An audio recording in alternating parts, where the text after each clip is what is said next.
Sound check. 1, 2, 3, 4.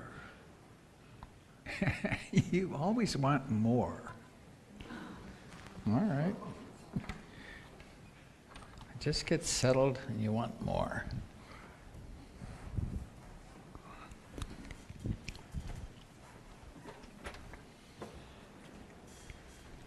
How about that? 1, 2, 3, 4. Yay.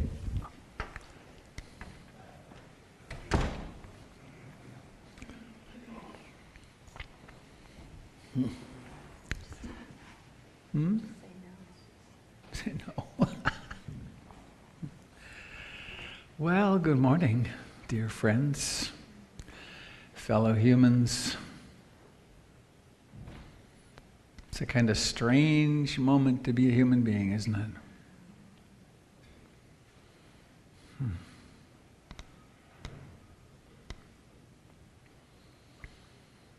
Well, as always, it is a remarkable privilege to sit in this seat, to sit here with my dear friends, Christine and Jim.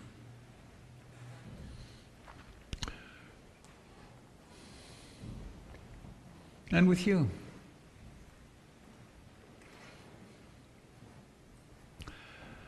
We're really going to do nothing here today except remember who we really are and how to love each other better. I guess how to love ourselves first better. So I invite you now to take a moment to turn to a neighbor and tell them one thing you like about yourself. You know, we're not supposed to toot our own horn, as came in my childhood, but it's a really culturally stupid thing that we're not allowed to say, I'm really great at this. These are my skills. I'm particularly gifted at this. So I invite you to turn to a neighbor, introduce just with your name and one thing you like about yourself. Maybe 10 things if you get on a roll, but at least one.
Test 1, 2, 3.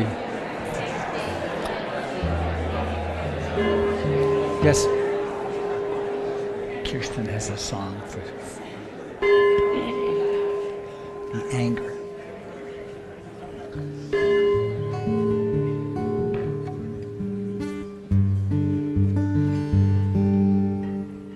He likes ringing that bell.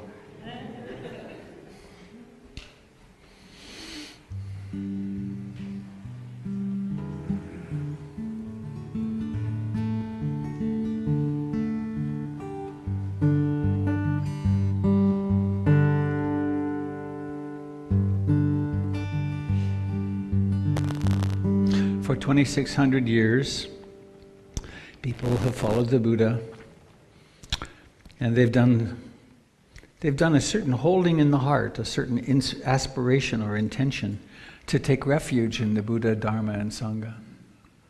To take refuge in that which is awake. The world is radically unstable. Relationships are radically unstable. Things often don't turn out like we want. And in the end we die and say goodbye to everybody.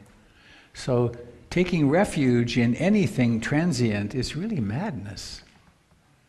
So to take refuge in that which is awake, it's not refuge in Siddhartha Gautama, the guy who walked the earth 2,600 years ago. It's that which he discovered. And then with that awakeness, to pay attention to our life experience and take refuge in things the way they are. And they really are as they are.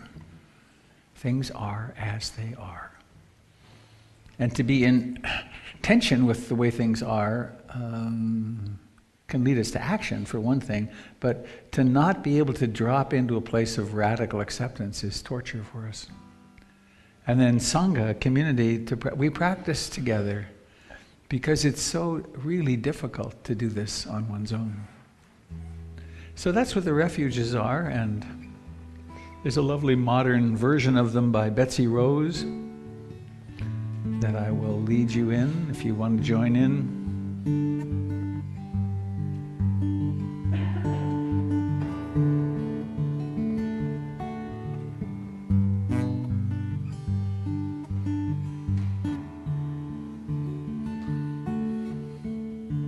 I take refuge in the Buddha, the one who shows me the way in this life.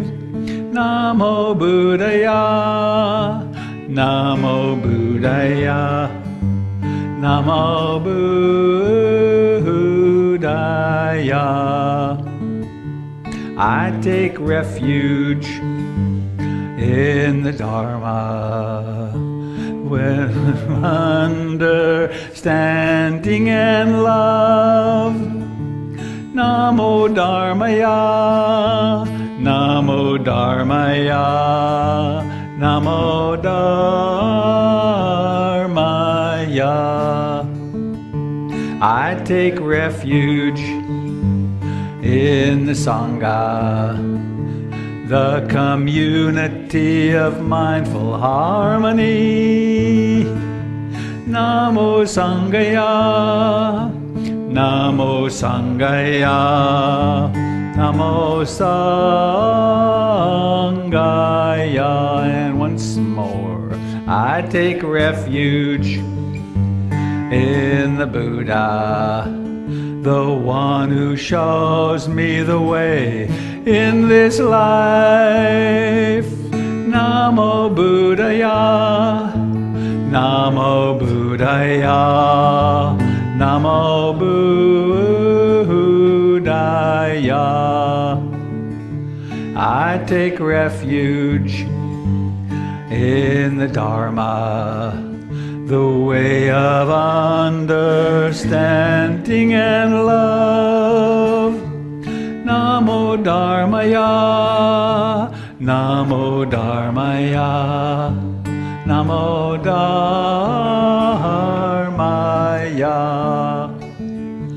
I take refuge in the Sangha, the community of mindful harmony.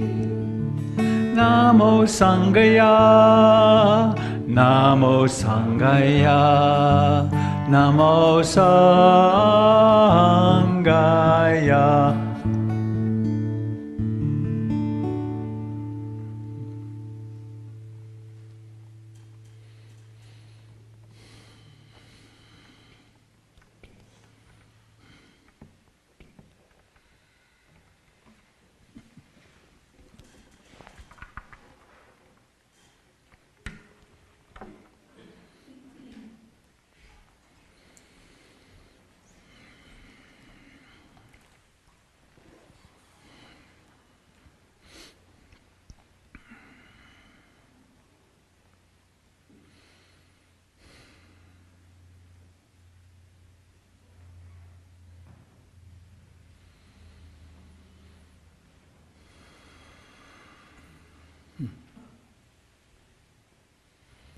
the gong that Jim rang, this gong.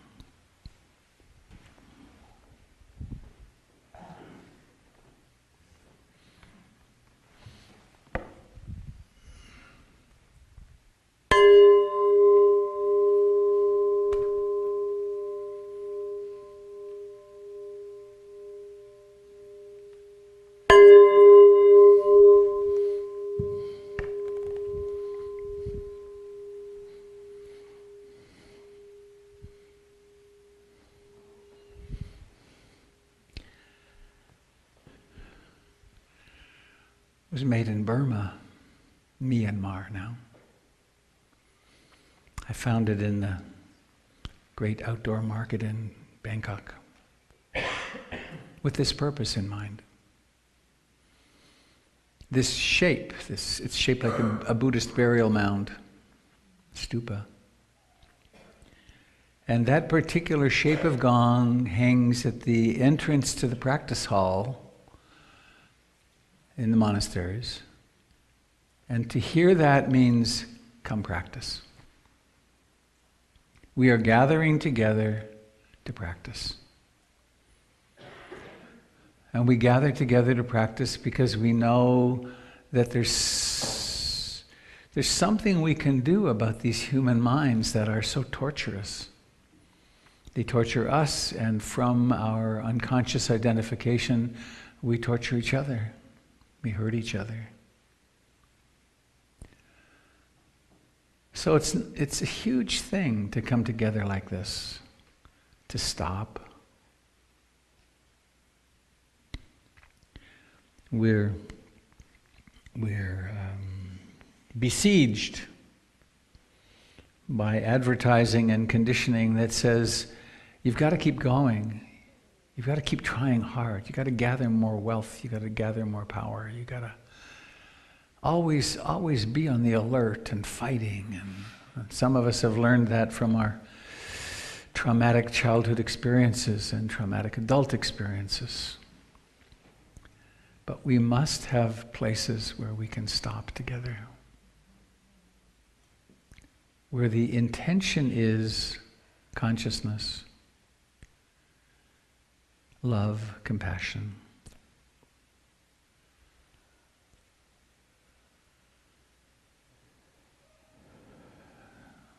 So please,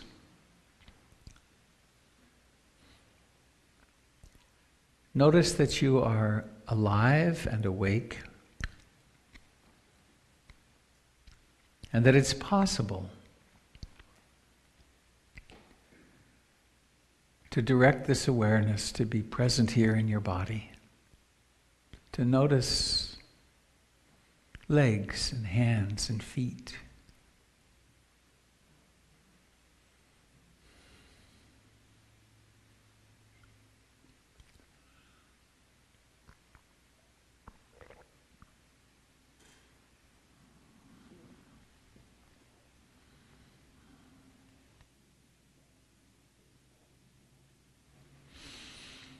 To notice the fact of face. Not an image of your face, but the life of face.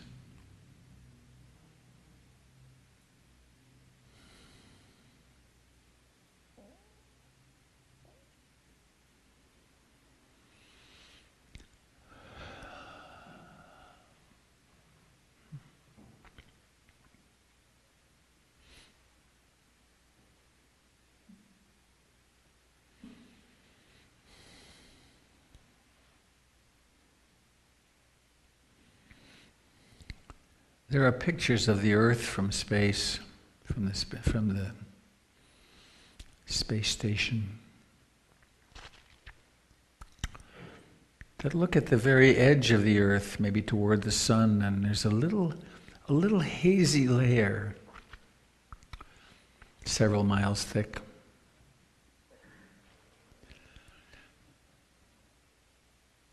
And that's our atmosphere. That is us as atmosphere.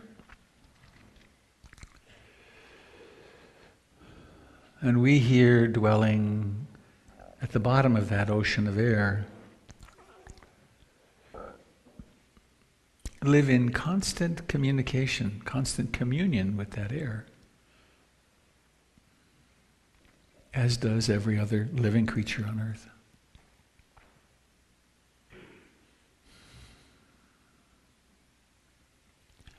So we breathe together.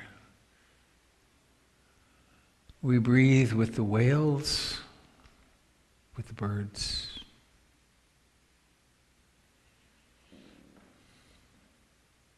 We breathe with the fish in their own way.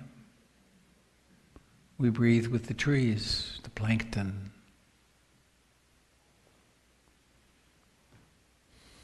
We belong here. We are the earth manifesting as human beings for a time.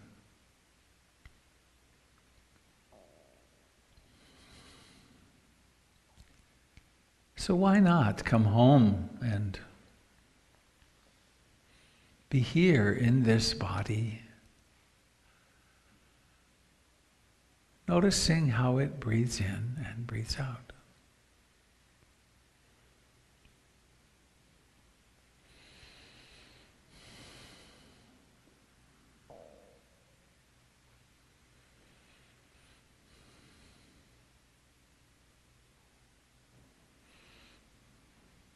Many of us have had training in, quote, proper breathing technique. For meditation, we can let go of all that improvement and just rest. Just stop.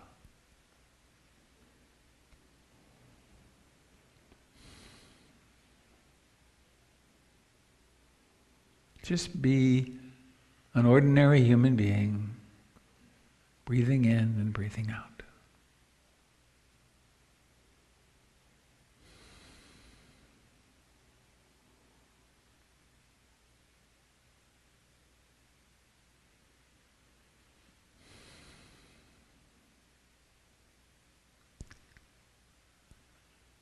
Of course, the mind wanders.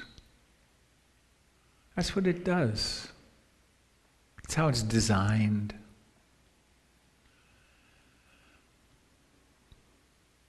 But the Buddha discovered that there's this capacity of noticing, this capacity of heart-mind fullness, of awareness.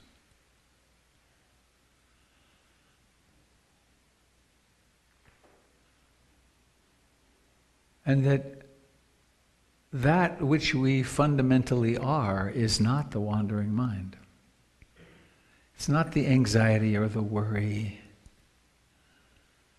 It's something of infinite vastness.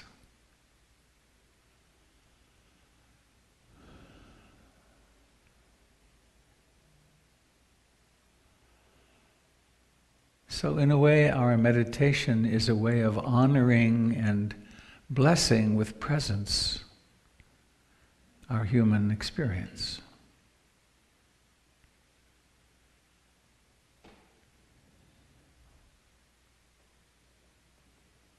It breathes in and it breathes out.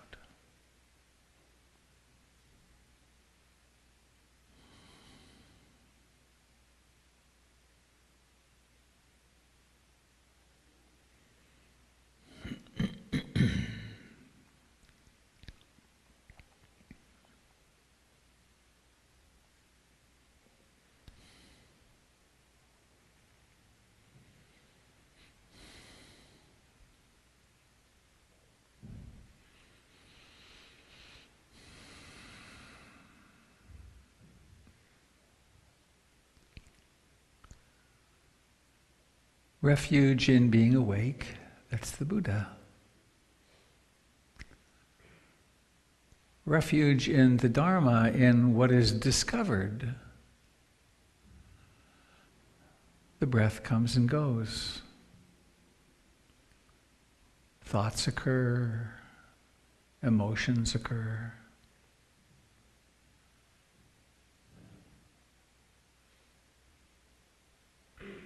Breathing in and breathing out.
you may discover that the mind is rather quiet and that it's easy to stay with the breath.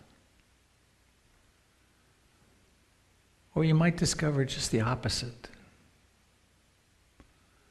That minutes will go by before you even wake up to the fact that the mind is obsessing about something. In both instances, the opportunity is the same. Notice what's happening.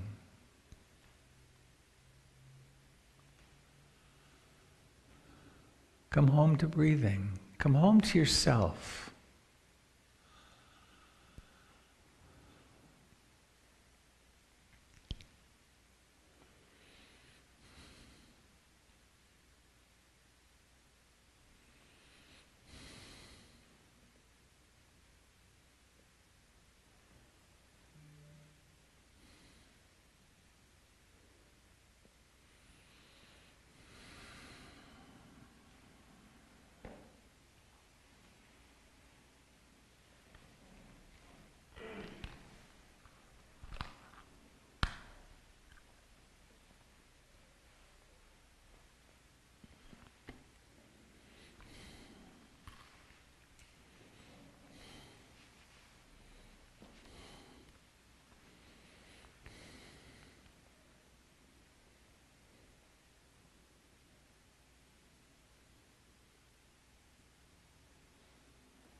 The effort involved in meditation is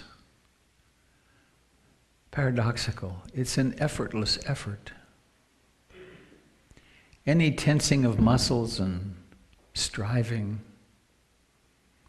is off target. It's the effort of climbing into the hammock of the breath and forming the intention, I want to stay awake to this. I want to notice what's happening. And then, with no violence at all, when waking up from one trance state or another, acknowledging, yes, mindfulness has returned. Coming home to the breath or the body sitting.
As awareness develops,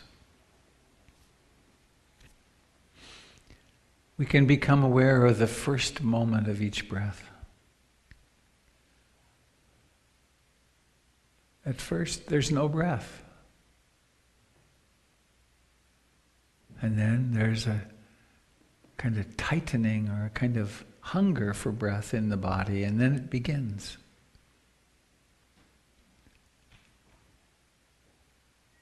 Comes to fullness, and then it declines and disappears.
To stop like this, to put aside our activities, our phones, our computers, our consumption of things.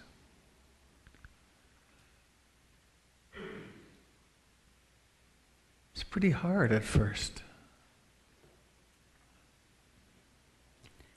In fact, I'm convinced that the main reason that meditation is not sweeping the world is because it's really hard to stop. To go sort of cold turkey for a little while. And to just be with this body and mind.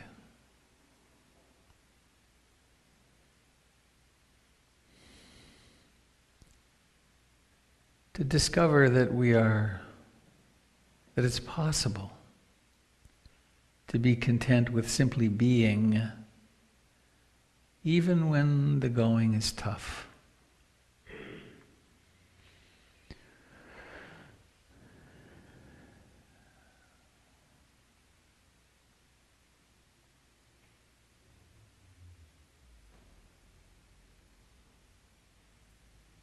Each breath has a beginning,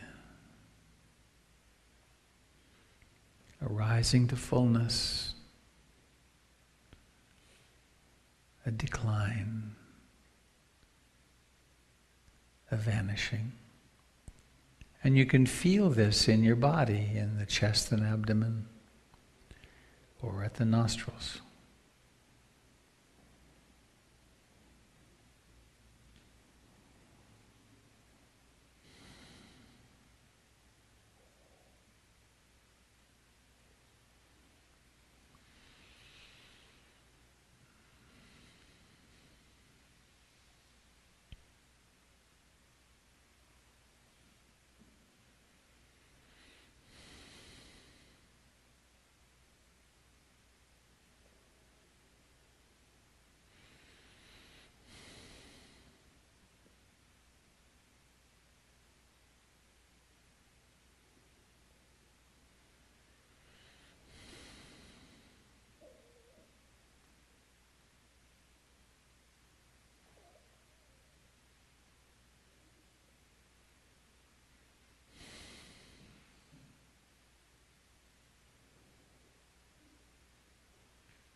We open in awareness to the discomforts in the body, as well as the pleasures.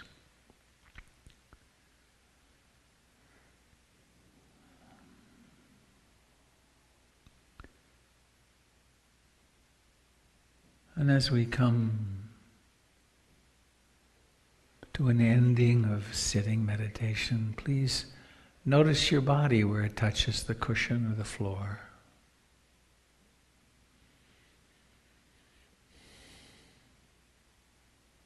Notice the life in your hands.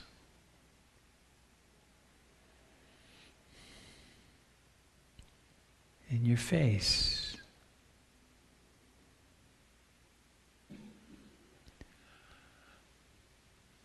Notice the mood which colors consciousness right now.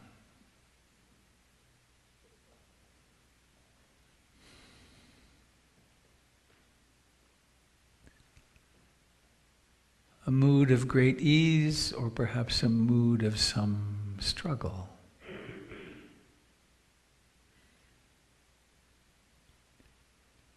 Feeling, seeing, knowing it as it actually is.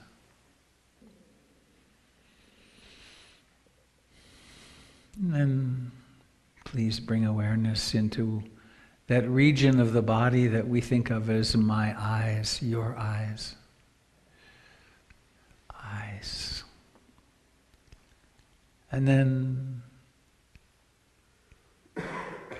notice how it's possible to form an intention and then to operationalize that and then let your eyes open. Make your eyes open. Notice how seeing starts, seeing.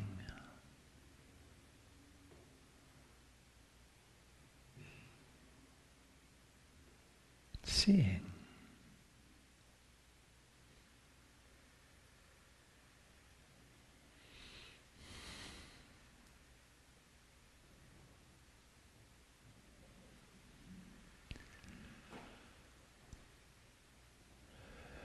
Seeing.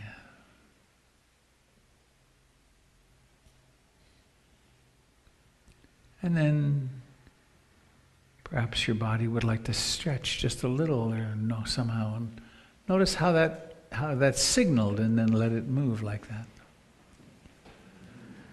But don't abandon awareness. Let's get rid of the notion that meditation happens when I'm sitting cross-legged on the floor. or in my special spot, meditation is awareness of this.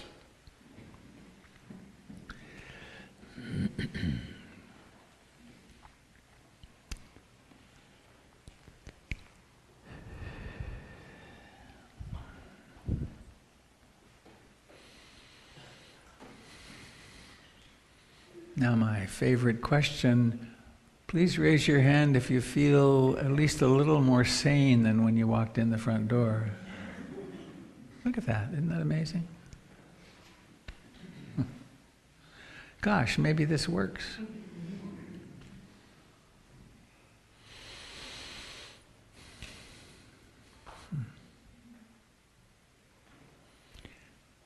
Hello to those of you joining us out there in internet land. Thanks for being here. I want to give you just a little introduction to the rest of our program for today. Jim will lead us in some mindful movement. And then Avi will give us some encouragement to participate in the many things that are happening here at PIMC. And then in response to the social, political events of the last week or so, and the distress that I have met in several members of the community.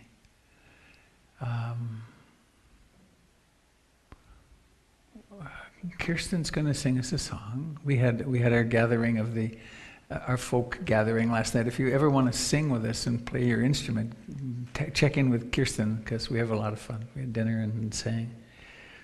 And then on Thursday or so, I asked Christine if she would participate in this to be a strong voice for women, because we've had plenty of men's voices, maybe enough for a lifetime.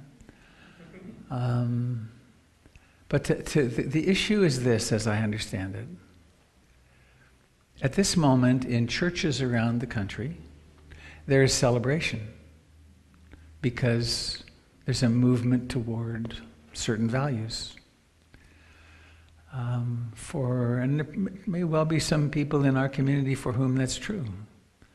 And for many here, there's kind of like a sense of loss or danger, and there's this polarization that happens, the us and them thing.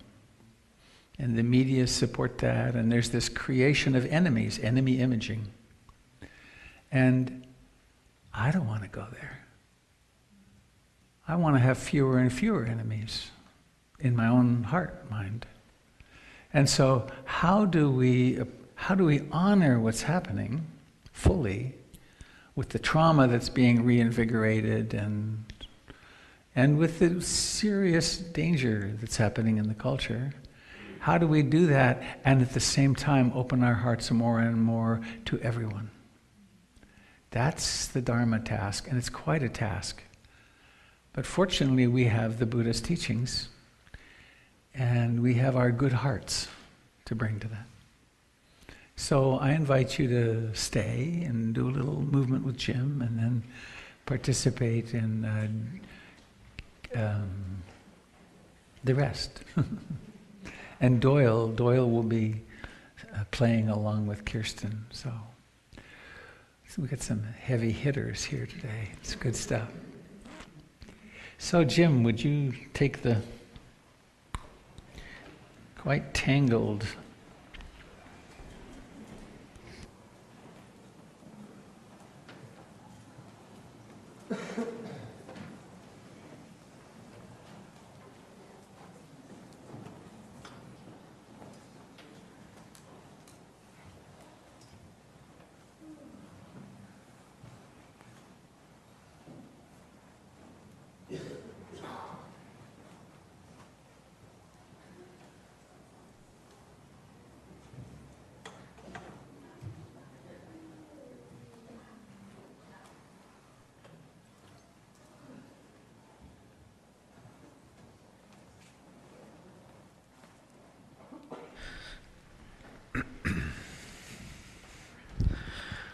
So we find ourselves in touch with the floor, and our feet are alive and awake.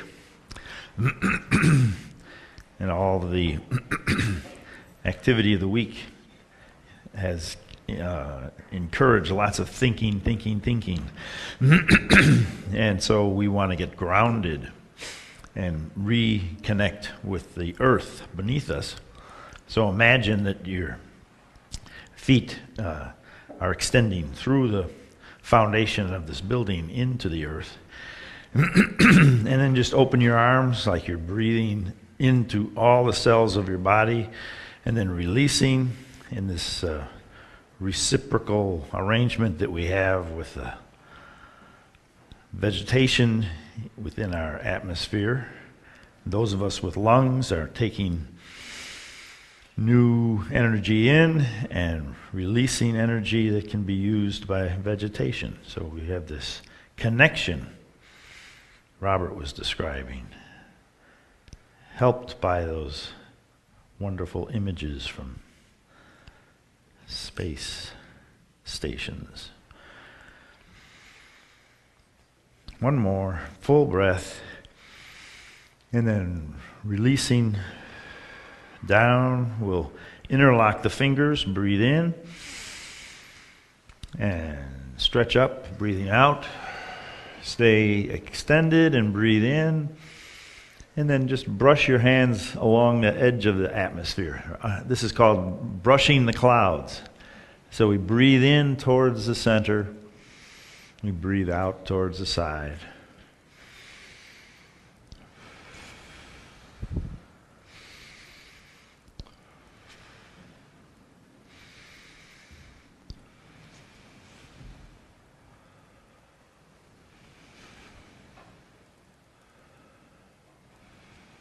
Then we come back to the center and release and sink and start again. Aware of inhale, out breath, in and out.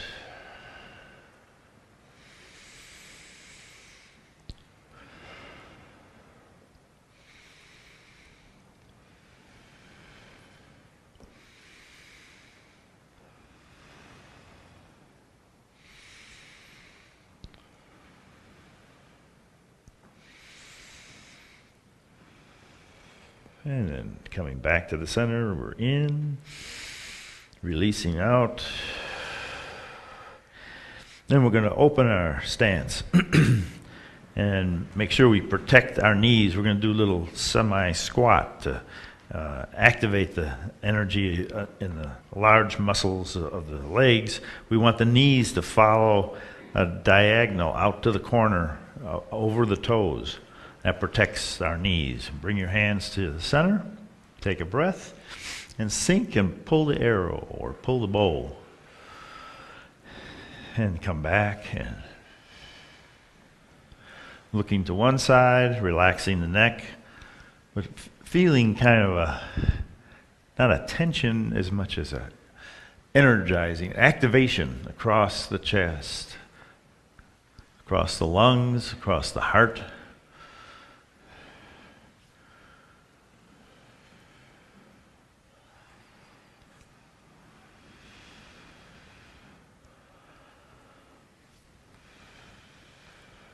So we open up to the world on one side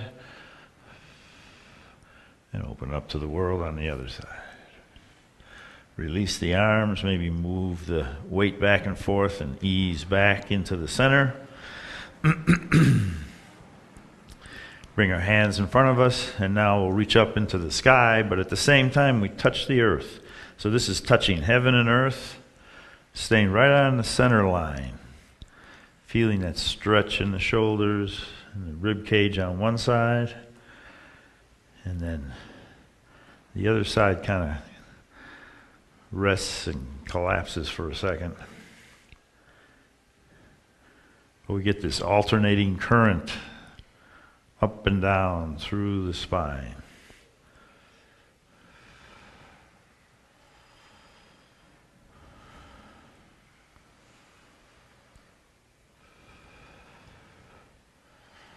And release that. Take a neutral stance with your hands and sink into your knees and just loosen up the shoulders by turning the chin to one side and then back to the other. This is called the lantern on the pole. So the spine isn't activated here. It's just still, it's the reference point for the chin moving over to one side and then back to the other. Relaxing the jaw, the neck, the shoulders.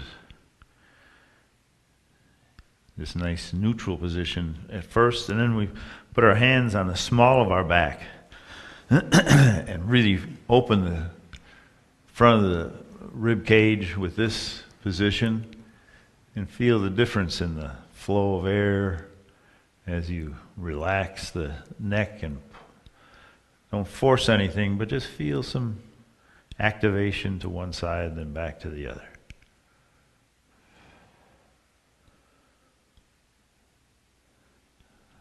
And then we open up the rib cage in the back by hugging a tree. Your hands are across from your heart, and you keep turning. So you may feel the tendons and ligaments down into the small of, not the small of your back, the middle of your back. Just releasing more and more in the shoulders.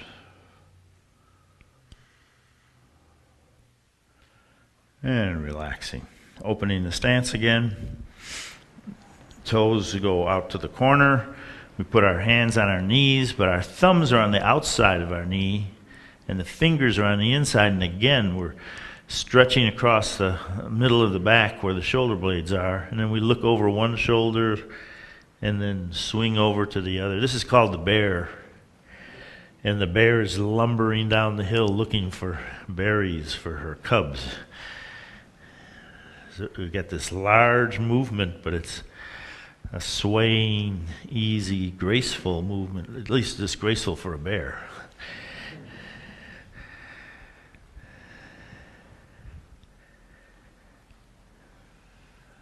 Just feeling the engagement of one leg when all the weight's on one side and then on the other. Really connecting with the earth. And then slowly moving back to the center. So this series is meant to activate all the vital organs that provide the foundation for our immune system. The kidneys and the lungs, the heart, the liver, and the spleen. Each one is massaged in different ways in these movements. So this is for the kidneys. We'll exhale and rise up and extend overhead again. Breathe in and then slowly, gently fold forward. There's no prizes for touching the floor. We're just extending the spine as much as we can so that there's little gaps between the vertebrae. You're softening all those little pads in the spine. And then you reach back, and on the inhale, you pull against the back of your calf and breathe in, release that pressure, and then breathe in again and pull, and breathe in once more and pull, release, and slowly come up. And let the vertebrae stack up one by one.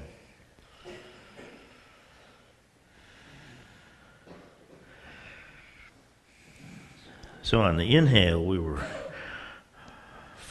expanding across the diaphragm and pushing against the kidneys, but we were bent over, so our back muscles were pushing against the kidneys, so we were getting kind of a bellows effect.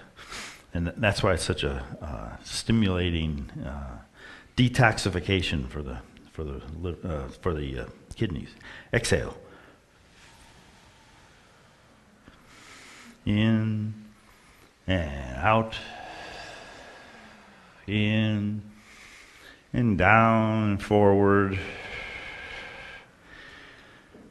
Just letting the arms extend from the shoulder sockets, the head hanging from the neck, and then the hands going back behind the calf and gently pulling while you breathe in.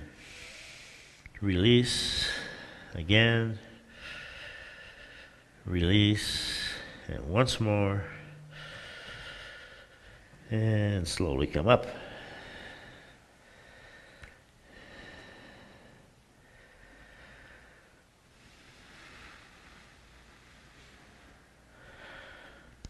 Okay. Then we'll open the stance one more time. Soft hands at the waist, like you're holding ski poles. You've got an open fist. Your fist is your fingers are clutched but not squeezing. And then you extend out and sink off to one side, looking in one direction. Then forward, we switch hands, and then the other hand forward, and then back. So we're opening up the shoulders again and taking in the environment, all directions. But we're using those large muscles of the legs for a sense of agency. There's power in this body.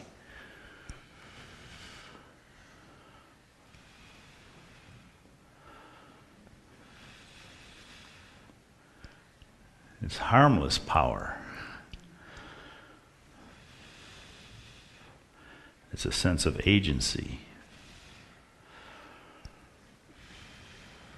And then we open the arms and move in a little bit and open the arms again. Again, that sense of agency. These extremities have power and purpose. And then we'll just put our hands back on our hips in this neutral position and rock back and forth and just activate our connection to the earth. The soles of the feet become more and more alive as we pump. And this is called the bubbling spring. So we're pumping energy right up from the center of the earth. And then we put our hands in back again and open up the chest.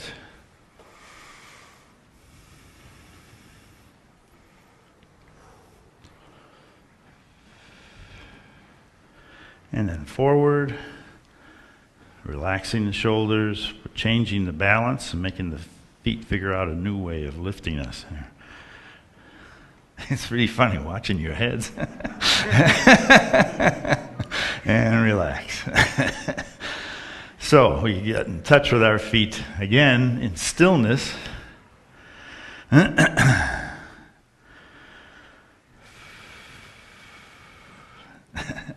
That was an 88-cylinder agency. That was wonderful. All right. Take another big breath.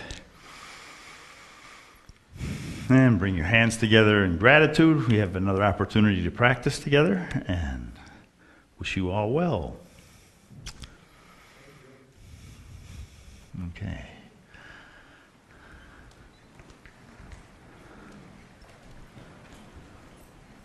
Thank you, sir.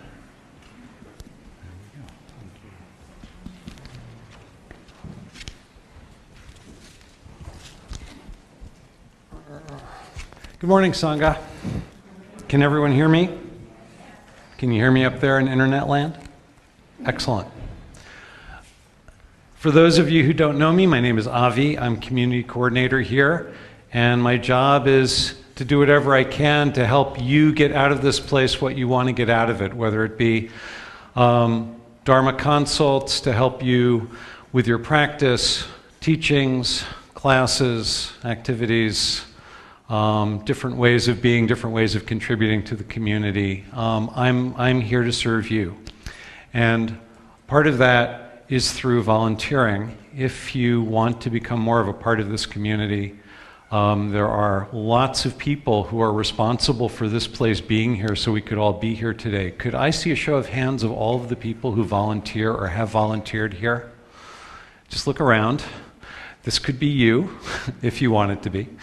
We always have a need for people to bring their talents and their time and their effort. because building community is not just getting to know people, there is physical activity involved, and we welcome your participation in that. If there is anything that you would like to do for us, you have talents and skills that you'd like to leverage for us, please let me know, let Kirsten know. Kirsten? Behind me. Kirsten is behind me. She is our volunteer coordinator. She would be happy to help find a way for you to leverage your talents here in a way that feels good to you. As Robert was saying, there are all kinds of things. For a rather small community, there are all kinds of things that go on here. So let me let you know what's going on through the next month. So this coming week, Wednesday, October 10th, we have a monthly edition of our NVC practice group. NVC is Nonviolent Communication, with Doyle and Kirsten. And Doyle is here too. Doyle, where are you? Oh, he's also behind me. Okay. And if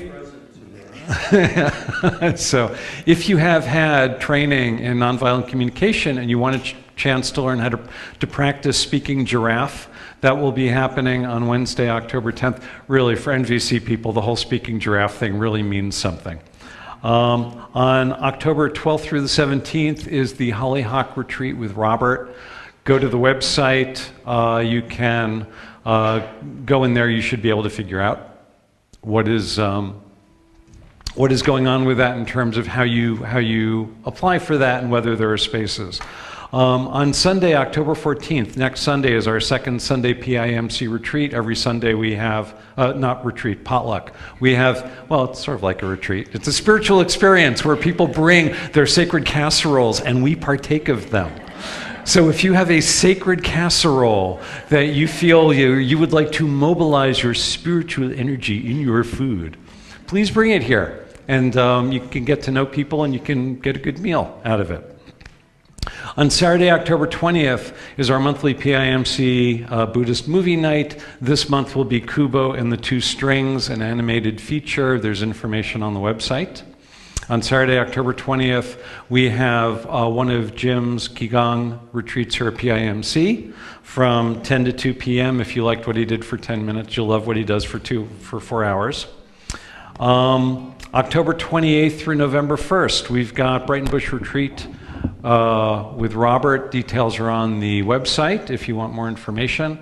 On Saturday, November 3rd is the first Saturday day-long retreat at PIMC. We have these the first Saturday of every month. We just had one yesterday, and we had quite a nice group of people, I understand.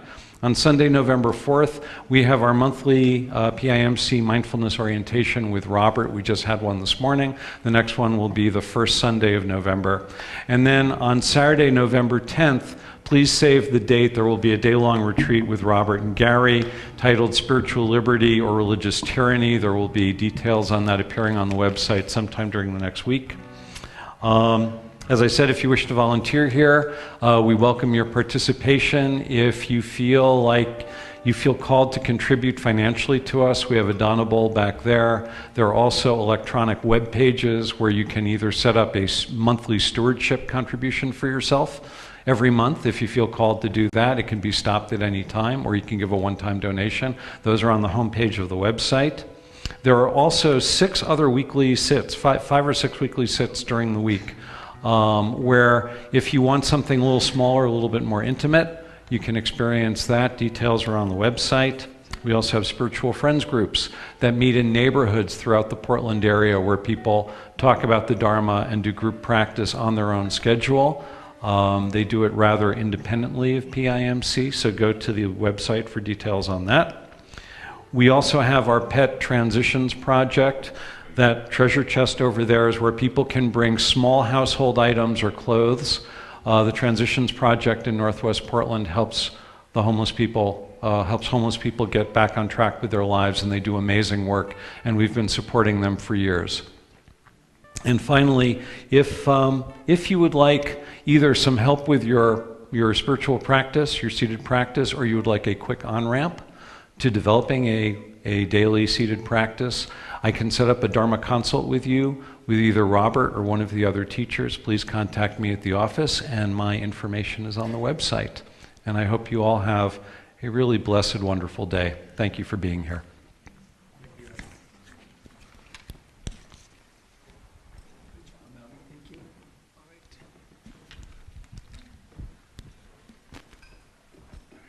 Could we do a quick sound check on the guitars? You good? Both good? And check the mic? 1, 2, check. That's good. Great, All right. thanks.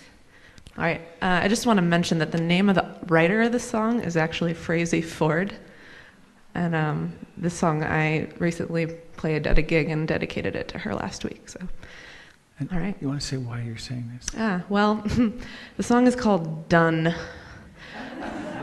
and it's a song about a person who's been really, really hurt and is really done with it, and it just feels, you'll hear it in the lyrics. It feels very fitting, and it's also about claiming your own joy despite being hurt. So, all right, ready? Okay.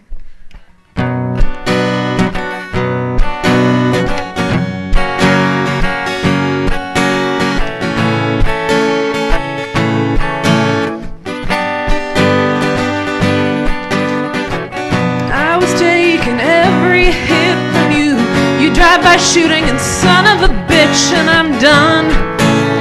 Whoa, I'm done.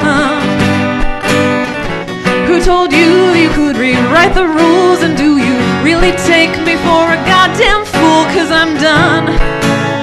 Whoa, I'm done. And you can drag me out before some authority. That's what you have to do to feel like you can punish me. But I can't keep the peace anymore. With your dogs at my door.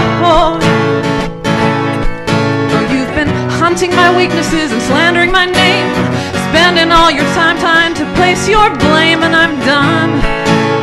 Whoa, I'm done.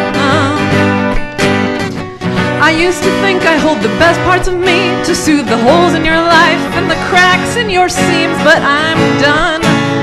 Whoa, I'm done. And I am sorry that you don't like your life. I fought for my own victories and the beauty in my mind. And my joy takes nothing from you. No, my joy takes nothing from you.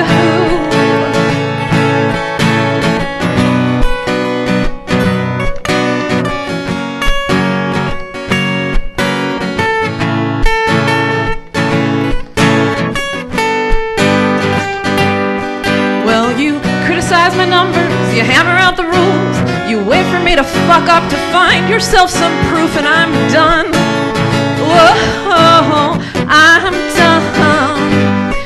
You just soak in the hatred of a sorry line, and you hide behind decorum and your fake smile, and I'm done. Whoa, I'm done. And you can drag me out before a judge in authority. If that's what you have to do to feel like you can punish me. But I can't keep the peace anymore. With your dogs at my door. No, I can't keep the peace anymore. With your dogs at my door.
Testing 1, 2. Get it higher, that would be great. Right there, that's good, thank you. Close to it, too. Okay.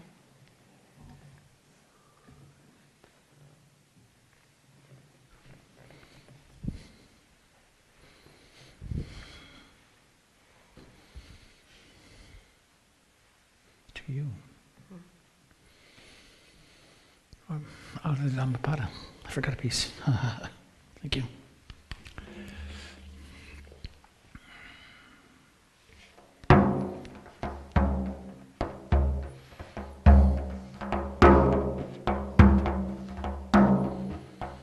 The first lines of the Dhammapada. This is the favorite short compilation of the Buddha's teachings. Mind is the forerunner of all states. Mind is chief, mind is king, mind is queen. If a person thinks or acts with a mind rooted in greed, hatred, and ignorance, and unhappiness follows this person like the wheel in the track of the ox. Mind is the forerunner of all states. Mind is chief. Mind is king, queen.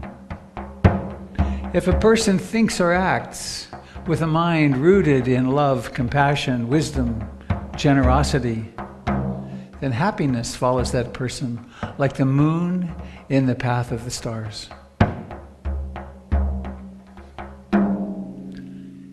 And from later in the Dhammapada, where is it? Ah, yes, thank you, thanks. He abused me, he beat me, he defeated me, he robbed me. In those who harbor such thoughts, hatred never ceases. She abused me, she beat me, she defeated me, she robbed me. In those who do not harbor such thoughts, hatred will cease, for hatred does not cease through hatred at any time. Hatred ceases by love. This is the ancient law. Hatred never ceases by hatred at any time. Hatred ceases by love.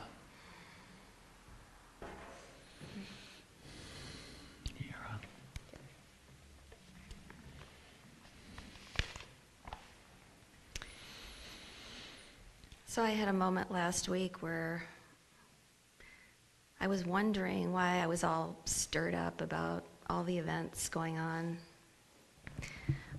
Part of it was knowing that there were a lot of people I was coming into contact with in my psychology practice and in other areas of my life who were deeply affected. And it was also, I realized there was this anger that was coming up. There was this thing about, why aren't we paying attention to Christine Ford? Why does her voice not seem to matter?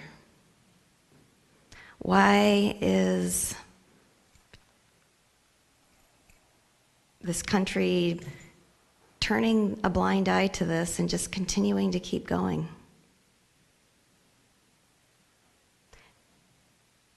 And it really brought up, anger and pain. And the mind just kept obsessing about it, as I'm sure some of you are familiar. It just kept going on it. And I thought, wow, the mind doesn't usually get as deeply into this as it is.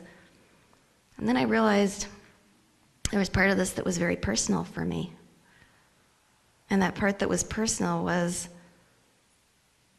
that I didn't feel like my voice mattered when I was a kid. I had a dad who, doing the best he could, but there was a way in which it didn't seem like anything I said or did, the thoughts that I had, the feelings that I had, the pain that I had, it didn't matter. And so there was something I took from that. that I applied to the rest of my life, which was thinking that getting up in front of other people, talking to people, whatever it was that I had to share, that wasn't going to matter either. And there was a way that this just really got stirred up this week.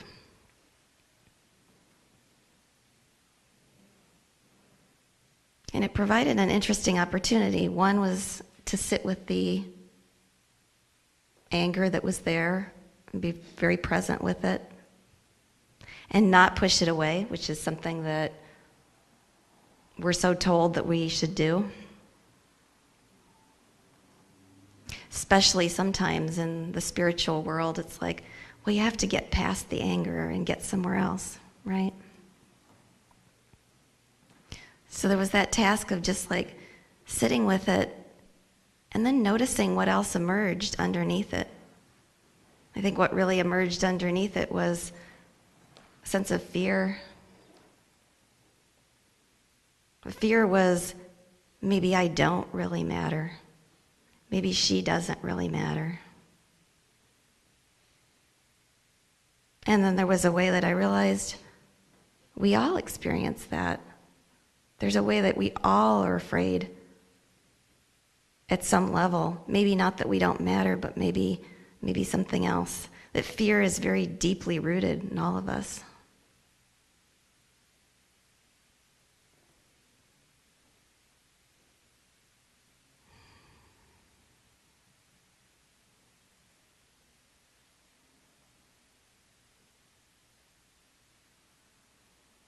So it's been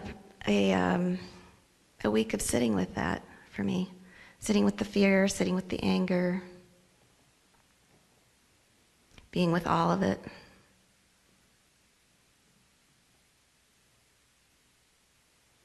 The Buddha talked about there being pain, that's just the way things are going to be. There is going to be pain.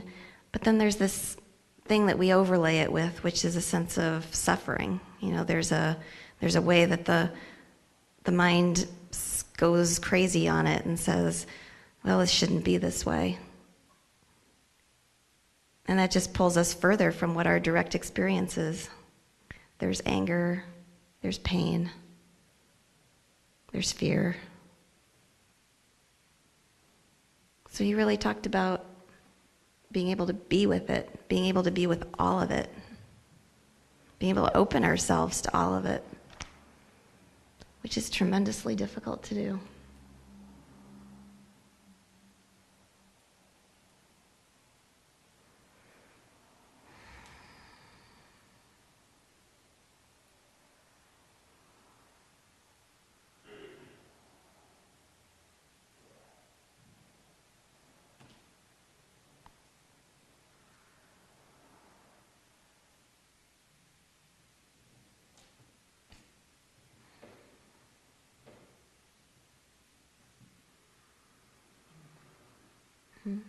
Yep.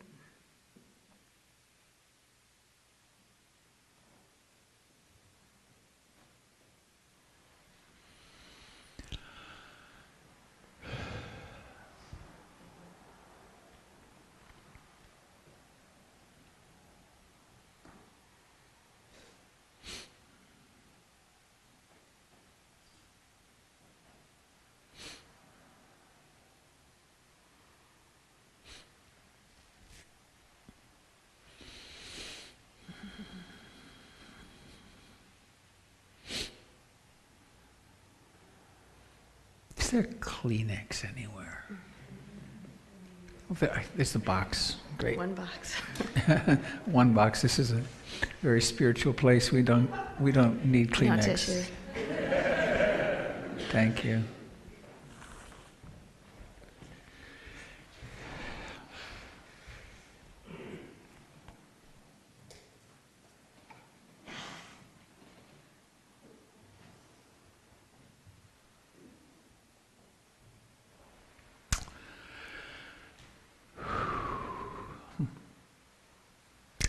Well, I'm very touched by what you're saying, and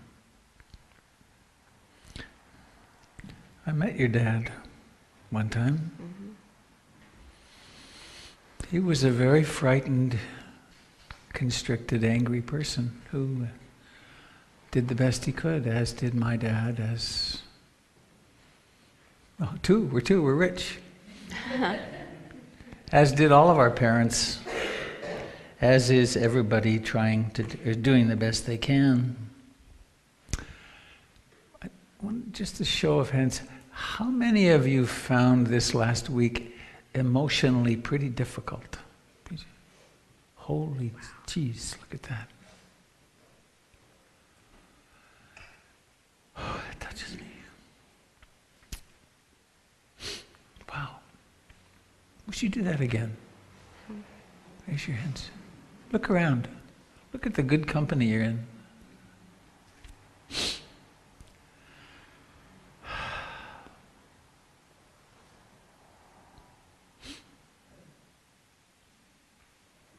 So one of the things that there's two things Christine and I wanted to be sure we talked about. One was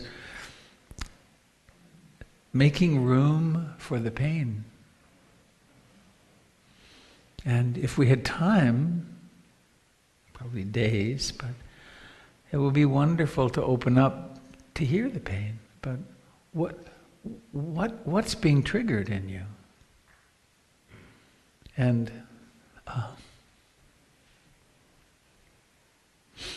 there are some of us in this room for whom these events are setting off very powerful PTSD responses to the trauma of our lifetime.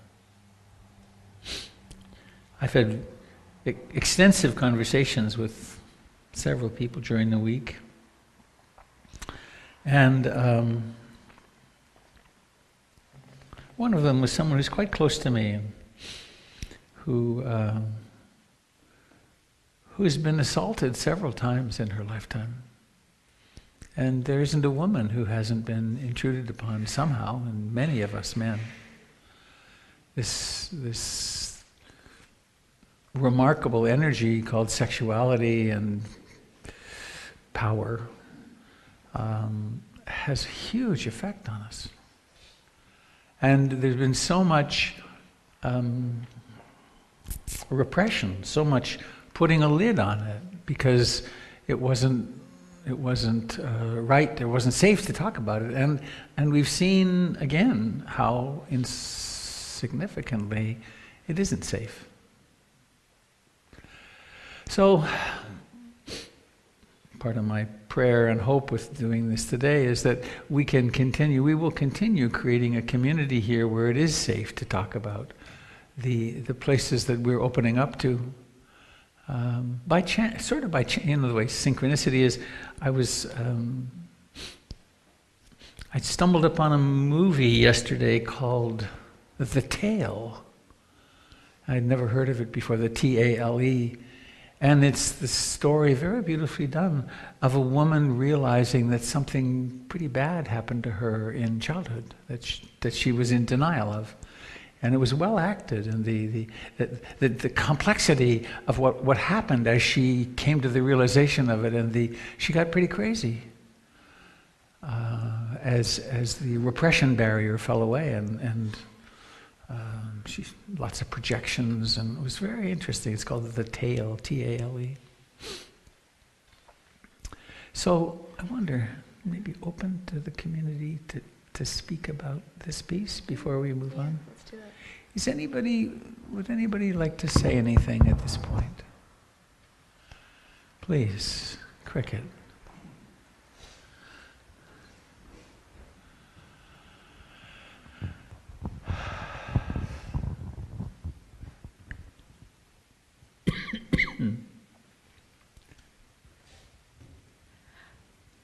I think the thing that I found most frustrating is that I didn't feel that I wanted to see Kavanaugh confirmed because I didn't like the concept of replacing a moderate judge on the Supreme Court with one who was ultra-conservative. And that bothered me. I like to see more of a balance. And what I felt happened this last week was that the confirmation vote ended up being a vote as to whether or not he actually had been involved with any of these accusations that had been made. And I just felt everything became very distorted, that it was no longer a matter of whether or not people felt that that would be good for the Supreme Court. It became whether he was guilty or not guilty of accusations which had been made. And that was very frustrating to me. Thank you. Anybody else? Just raise your hand and the mic will come to you.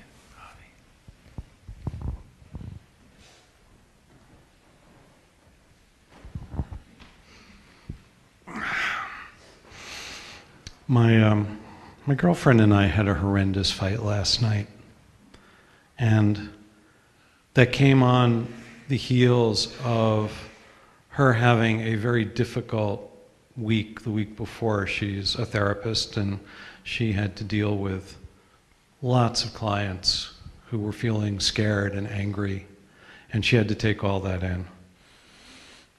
And I don't know what's going to happen with her and me. We're working through it, but it was just striking to me that at times, you know, in Disney movies, it works out that when people are under stress and they need to hold together, somehow they find a way to hold together, because that's, you know, we want to give kids that kind of idea that when people are in dire circumstances, they somehow find a way to come together and band together and do what needs to be done. But it really drove home to me last night how easy it is for when circumstances are dire for us to fall apart from one another, in spite of our best intentions, when it would be best for us to be handling things together. Yeah. Thanks, Avi.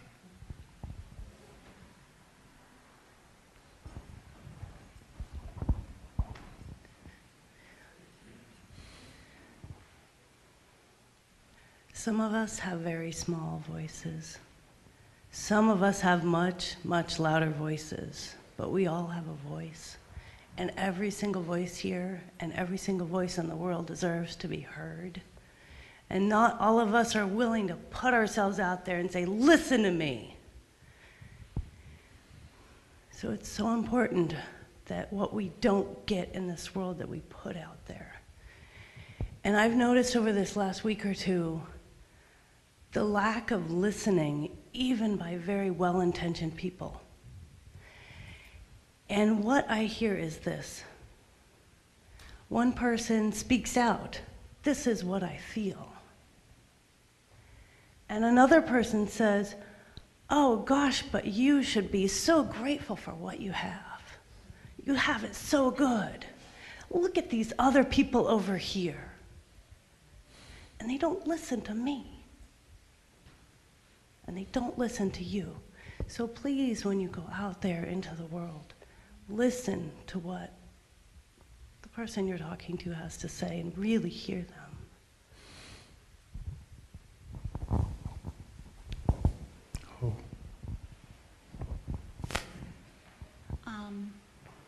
Please hold the mic directly and close. Thank you. Is this it? Okay. Boy, it's just hard to talk, but I feel like I need to say something. So it seems that in so many different ways that the shadow side of us as individuals, as us as a nation, and more is bubbling up to the surface. And it feels like our nation, in a way, is like the Catholic Church that denied the sexual abuse that had been going on forever. And, you know, sexual abuse, sexual assault is endemic. It is epidemic in our culture, and I think that the positive side of this is that so many of us are finding our voices. And Monday, I made a decision to tell my therapist, who's Doug Pullen, for the first time that I ever told anyone, that when I was 19, I was sexually assaulted. And then I came home that night and I told my husband. And I'd stuffed it away. And there's this need for healing, you know, for finding our voices and for speaking our truth and for being believed. And we need to do this, and we're all in this together. And this is an epidemic, and it's been a silent epidemic. And also, it just feels like that this patriarchal culture that we've lived in, you know, the struggle between, as Rian Eisler talks about, the dominator partnership cultures, is just, it's all coming to the surface. And we're all making decisions now. I've been working on a blog post that is exactly what you talked about would be your teaching today. How do we not get sucked into the hatred? How do we sit with our pain and our anger and move through it and own it and bring ourselves compassion so we can bring compassion to the rest of us? Thank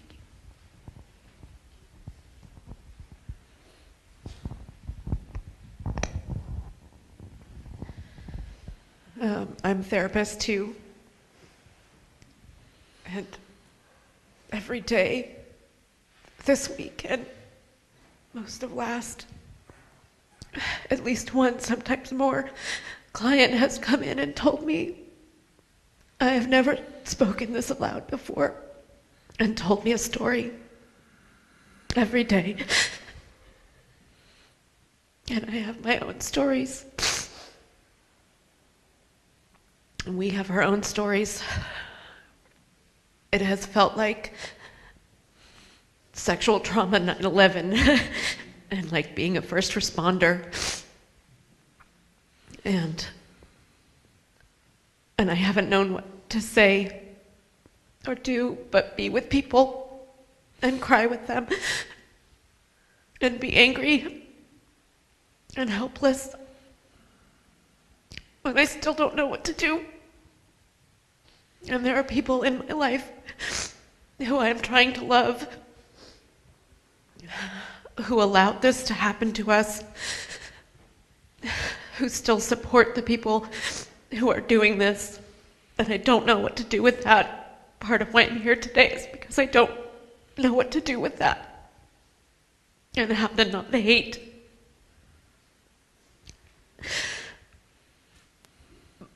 But if nothing else, you know, you are all being heard. Find someone who will listen and keep talking. Oh.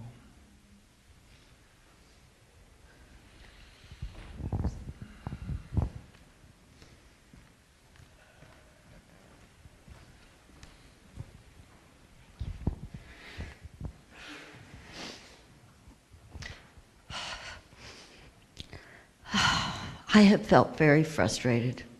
It's been a frustrating week. Some anger, but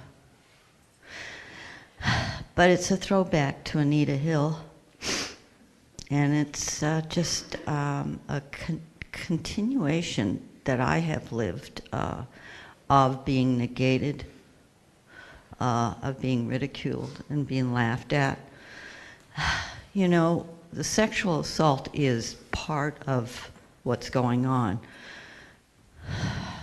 But what I've experienced is more of, even when we speak up,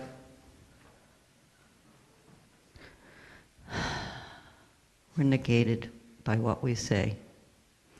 That what we say is not important.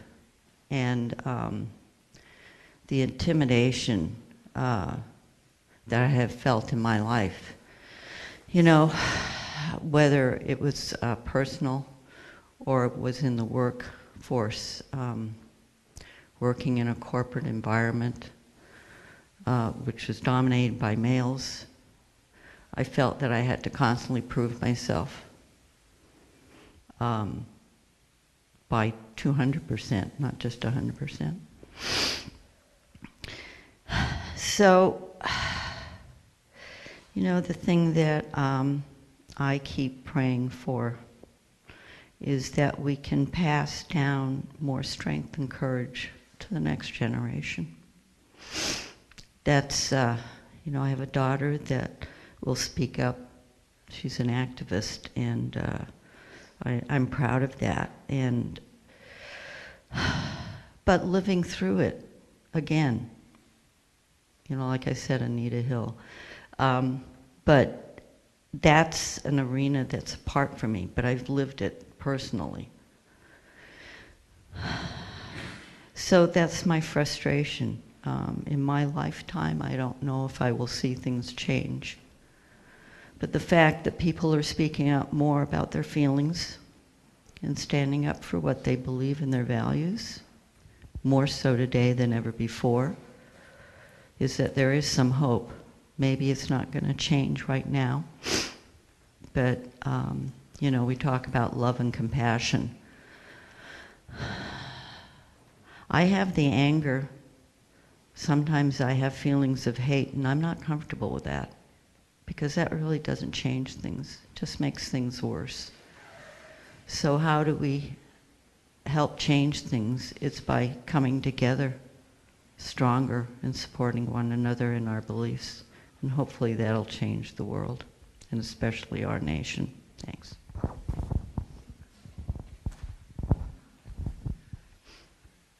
This is hard. I too am a therapist, and at my last job, I was a school-based therapist at an alternative high school. And one of the things there was many things that were tough about that job, but how many girls were sexually assaulted and wouldn't report it. And I had to do my job and report these things, and the girls would say straight up, when the police come, I'm going to deny it. I'm not going through it. And what to do? You know, what to do? And it happens so many times. And the school counseling staff, you know, still struggle with that. And what to do? And we would even have boys sometimes that would come and say, I know this thing happened, what do I do? And yet we don't have, I mean, there's so many problems, I just can't even begin. But just the fact that it was too much for those girls to even do, you know, let the legal system, let things that should be in place to protect people happen, and they couldn't, they just couldn't. And it was just so many times that I had to, you know, sit with that with them. And it's so our kids, you know, our kids.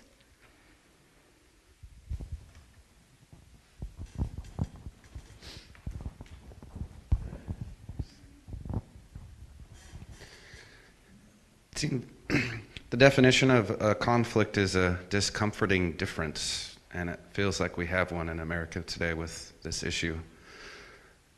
To resolve a conflict, there's three things you can do. You can either accept the situation, you can escalate the situation, or you can exit the situation. Two of those options don't seem to be an option. We can't really accept what's going on anymore, and we can't really exit. You know, we live here. So we have to escalate. And just this last week when I was doing some studies on Buddhism, not every picture of Buddha is serene. It is welcome and calm.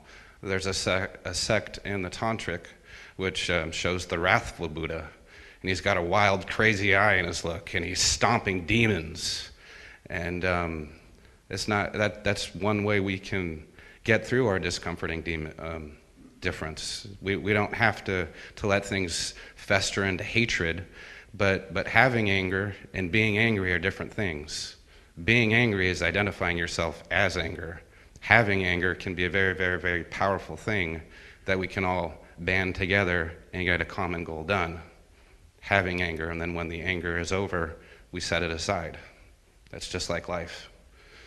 So that's what I came in, and it just sounds like there's a lot of anger today, and trying to shut that down just festers into hatred. So being angry and doing something with it can be very, very productive. Thank you. There was another hand in the middle here, please.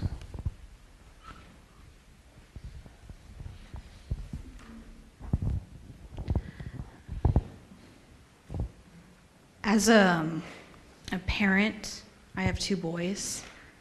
With all of this going on, I feel a tremendous responsibility to raise them, to know how they should treat people. Boys, girls, animals, everyone. And I have a lot of pushback from their dad and his family on,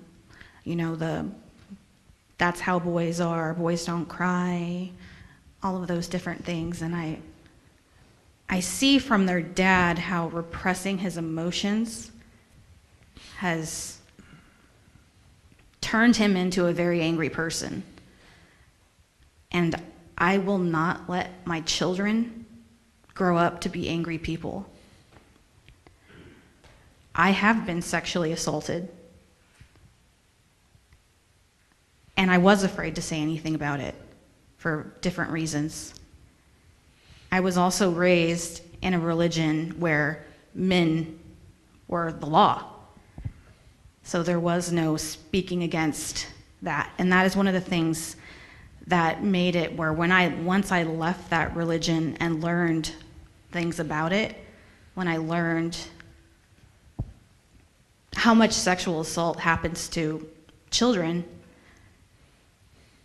but it's just all tucked under the rug. That wasn't why I left, but it is why I could never go back, and I will speak out against it, even though that means losing a lot of people that I care about.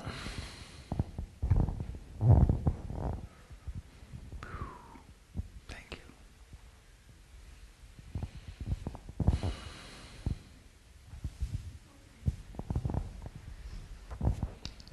I have a lot of personalized feelings with this situation, but all in all, I'm just kind of tired of seeing people with power and authority not share my beliefs or care, and I have trouble maintaining that balance of not trying to settle into that us versus them and thinking of some people as the enemy, and that's something that I really struggle with, trying to maintain my openness, and I'm just tired of seeing that.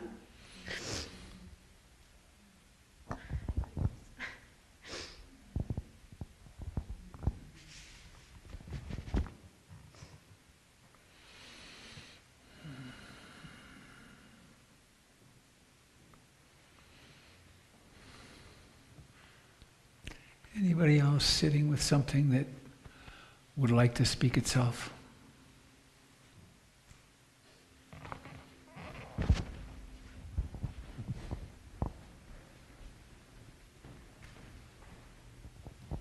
Thank you. I think for me, I've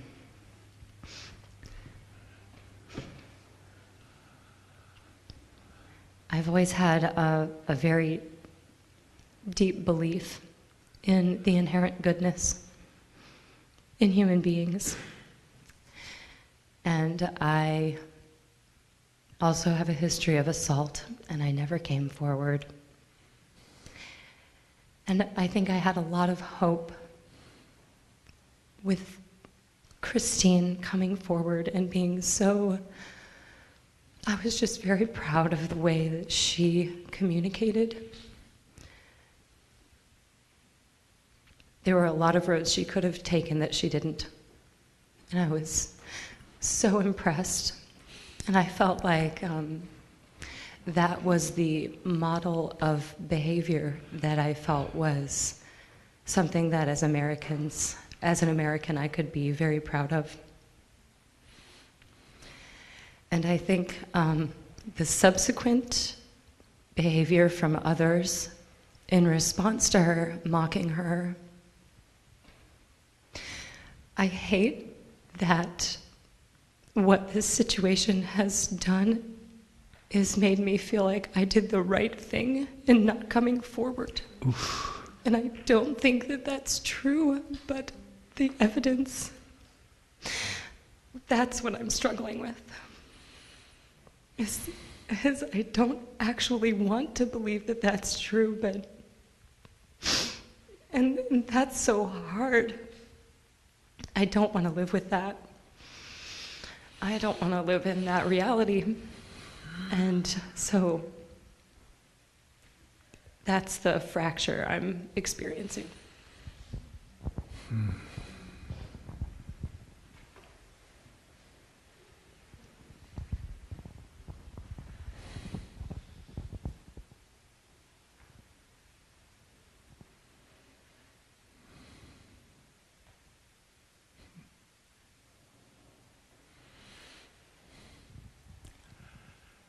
So this might be a moment for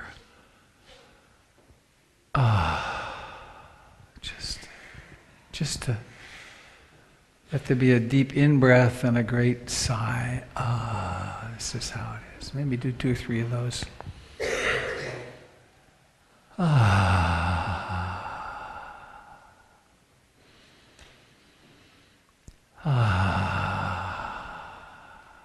And one more.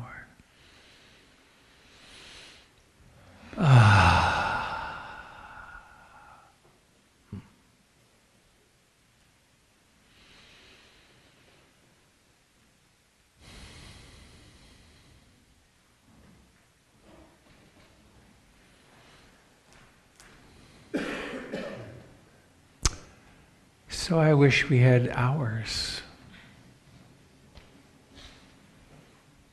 Oh, thank you. Hours to listen deeper and deeper and deeper and deeper and deeper.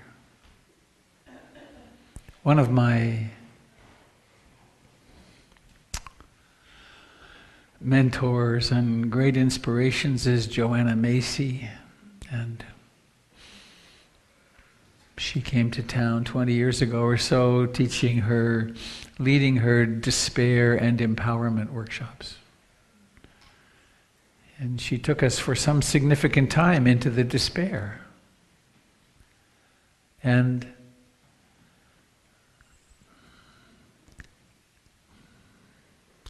it is a scary time. The planet is warming. There's shortages of things, and there's the breakdown of the civil order in a lot of places.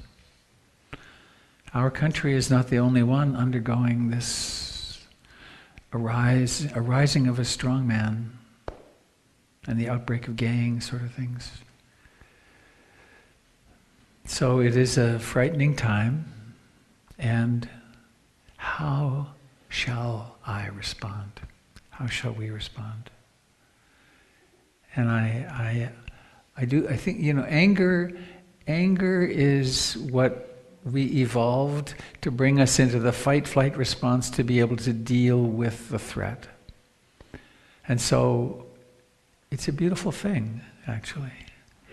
And so, especially for those, and I'm so touched with the stories. It's funny, each of you that has spoken, there's a certain denial that I have, which is, oh no, not another one. And of course there's many more here in this room. And it's like, I just don't want to believe how normative it is. So I'm very grateful to those of you that have spoken. And,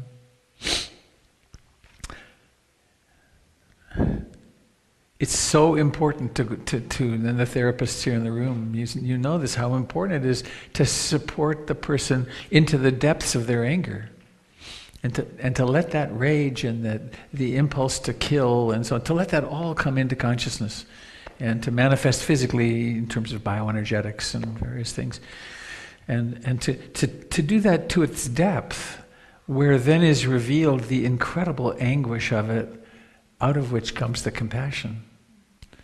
Because we human beings we're all in dukkha beyond our eyebrows. We're all in suffering. If you think of the 2 protagonists in this tragic media frenzy, both of those people are ordinary human beings who've been conditioned and trained to be who they are, and they've acted as they have, and are, this is, at some level, if we could only see who they are and what's happening, what arises spontaneously for us is compassion. I have a couple of people in my life who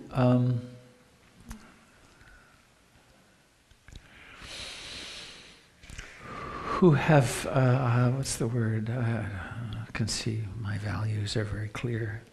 It seems to me that they've fallen into information disease, which is the cult phenomenon.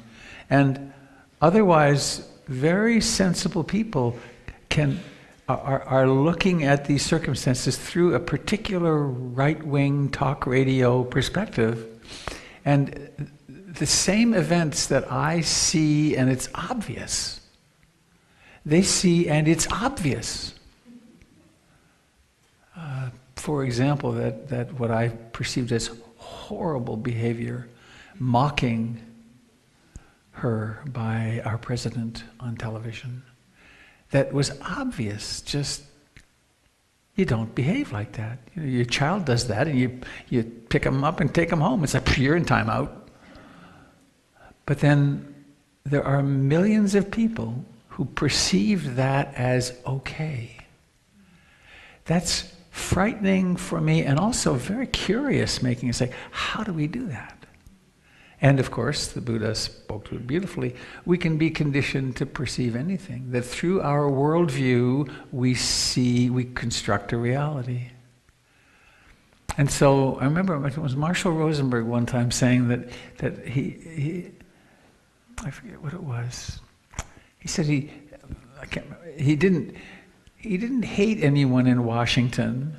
It's just that they had some really bad ideas that they believed, and we can so easily be hypnotized into enemy images. And the way the media has played us also, this polarization serves, it sells product. So, time to go.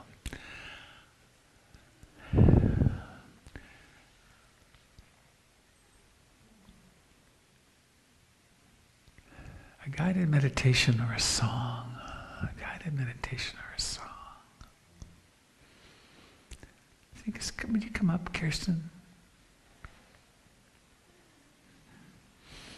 What do you think? Could we pull this off? Yes. Okay. So bring your music stand over here, and you're plugged in. And I think, could you shift, Christine? Yep. Yeah, great. Oh, good, yeah. And where's the other plug? See if I can get this to work. So I do invite you, if we had time, I'd like to spend another day going further into the grief. Could you take this one? Yes. That was nice. There'll be another one here coming up soon. And I'll see if I can play along with you. And then to band together in small groups and talk about it. What was your experience and how are you feeling? To move out of the isolation. My guitar pick is down there somewhere. Oops, sorry. And hey, Doyle, you come up here.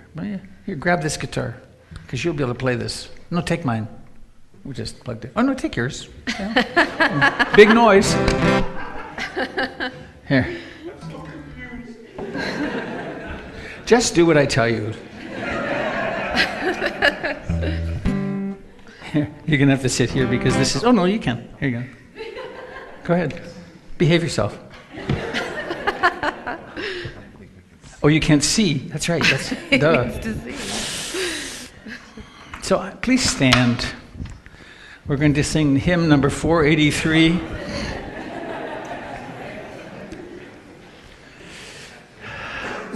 And do you want to put it on auto scroll? I can, yes. Can you see?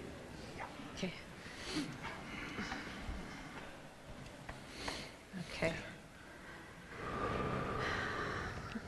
I learned this one in school for MLK Day when I was a kiddo. So, yeah. Just go for it? Go for it. We shall overcome. We shall overcome.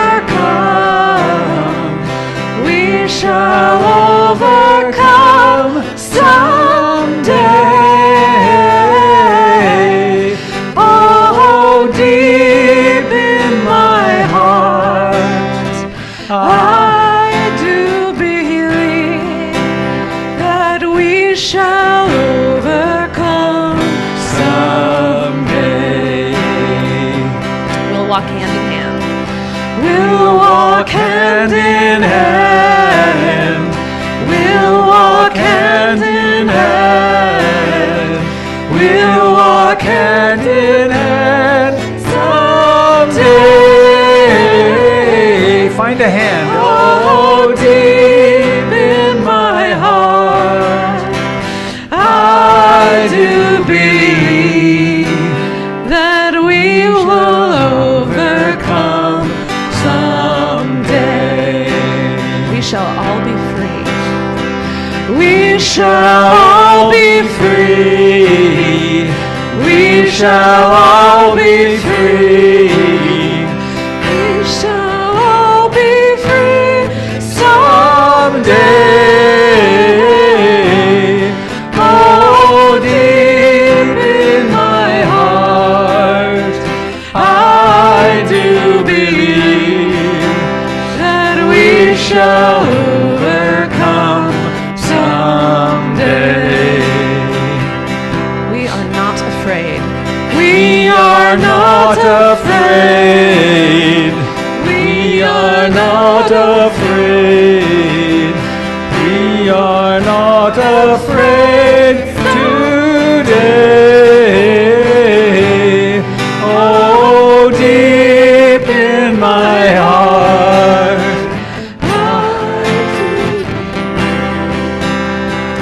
we shall overcome someday.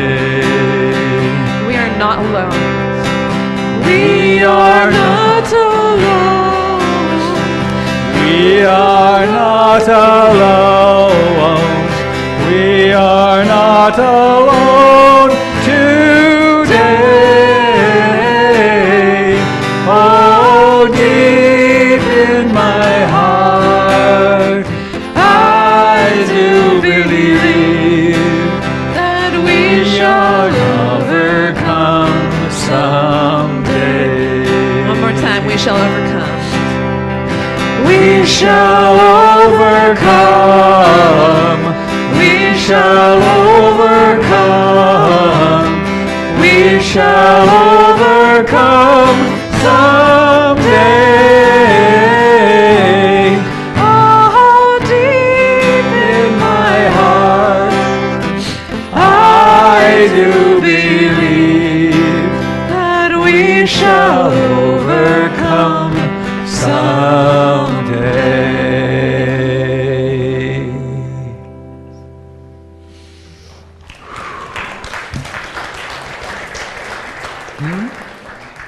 One more? What is that? What you got?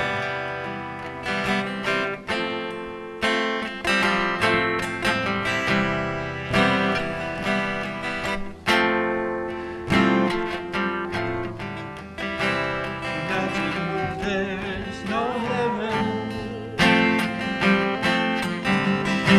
It's easy if you try. No hell below us,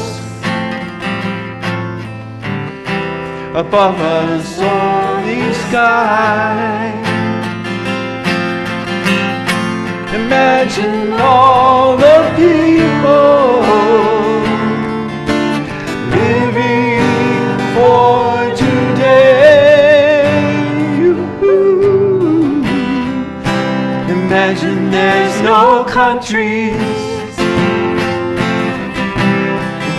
It isn't hard to do. Nothing to kill or die for, and no religion true. Imagine all the people living life in peace. You may say I'm a dreamer. Well, I'm not the only one.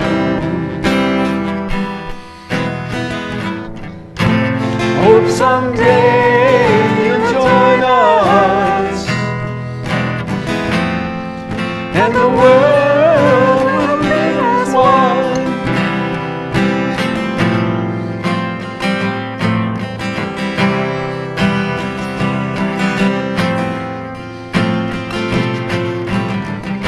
Imagine no possessions. I wonder if you can. No need for greed or hunger. A brother and sisterhood of men. Imagine all the people living all the world. You may say I'm a dreamer. Well, I'm not the only one. I hope someday you'll join us, and the world will be as one.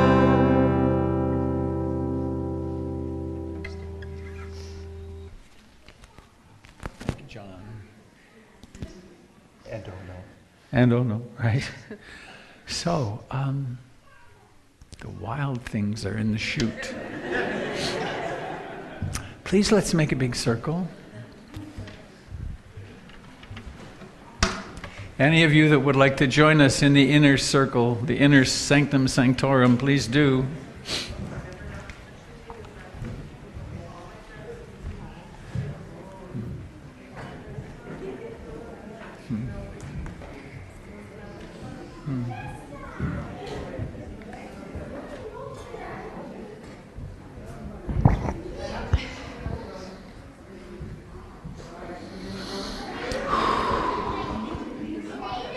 Deep stuff.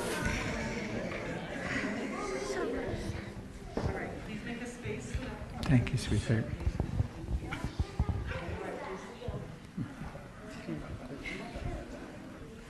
Oh. Oh, thank you.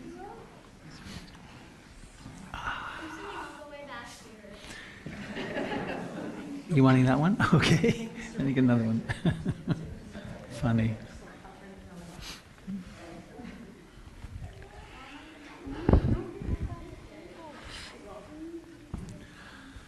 A long time ago, I had the idea that, I guess it was when I had an infant, my first child 36 years ago. What a wonderful practice it would be when men, but when people in power gathered for meetings, that before the meeting an infant should be passed from hand to hand. And that each person should reflect on how will my decisions affect this child's children and grandchildren, and how can I act in such a way that the preciousness of this you is protected and saved from suffering. So let's hold that in our hearts. We have the future here. And may I hold a hand? Somebody here? Can I hold your hand? Thank you. Oh, I can hold two. So, these minds can be conditioned to believe anything and do anything. So let's take a moment to give the hand on your right a little squeeze and wish this person well. And this person is a stand-in for every other person on the earth of every political stripe. No? Wishing them well. I know a stripe. You do? A zebra. A zebra. What's striped? Zebras are striped. That's true. Yeah. And give the person on your left hand a little squeeze. Wish them well. What would be your deepest blessing? Just now what comes to mind for me is may you be heard. May you hear yourself. May you feel deeply what's true for you. May you seek the support you need to really open your heart.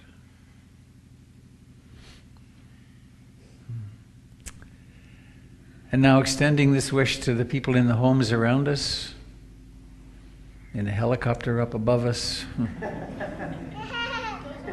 and outwards to all beings all over this little dust speck we call the earth. I can hear it. May all beings everywhere know happiness and the causes of happiness, and suffering and the causes of suffering, to set ourselves free. After this circle, we'll be meeting for tea and conversation. I invite you to come and share what's going on. To the best of our ability, I will be who's teaching, Avi? I forget. Next week. Doyle Banks is in the teaching seat next week. I will be in Canada teaching at Hollyhock. Oh, that's great, Doyle. And who is singing? Me? You're always singing. You always want to. Is there anybody who... These two? Okay. Will you take the microphone over there? Or no, let's stay here. Oh, it's Nisi. Hi, Nisi. Hi. Okay, you too. So when you're ready... May all beings be happy. May all beings be happy. May all beings be happy. Sadhu, sadhu, sadhu. Yay, thank you. And now, let's make this candle symbolic of greed, hatred, and ignorance everywhere it shows itself. And take it, make it, what's your wish? Everybody think of a wish. And now, breathing in. 1, 2, 3, blow. Whoa, we got it this time. Yes, fantastic. Thank you all for coming. Hi, sweetie pie. Please come and join us and take care of ourselves. Take care of yourself.